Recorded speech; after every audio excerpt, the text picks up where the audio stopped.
আসসালামু আলাইকুম রহমতুল্লাহ। আলহামদুলিল্লাহ ওয়াসসালাতু ওয়াসসালামু আলা রাসূলিল্লাহ ওয়া বাদ। আপনাদের উদ্দেশ্যে কিছু গুরুত্বপূর্ণ উপদেশ।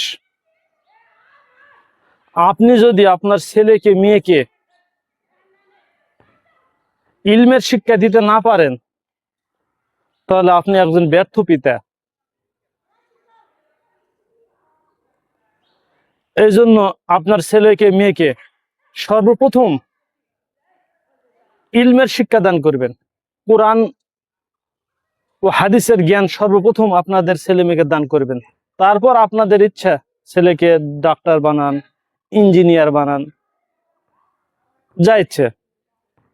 তো সর্বপ্রথম আপনার ছেলে মেয়েদেরকে আপনারা প্রথমে ইলমের শিক্ষা দিবেন, কোরআন ও হাদিসের শিক্ষা দিবেন। ছেলে মেয়েদেরকে তাওহীদ কি জিনিস শিক্ষা দিবেন, সুন্নাহ কি জিনিস শিক্ষা দিবেন, ঈমান কি জিনিস শিক্ষা দিবেন। আসসালামু আলাইকুম রহমতুল্লাহ।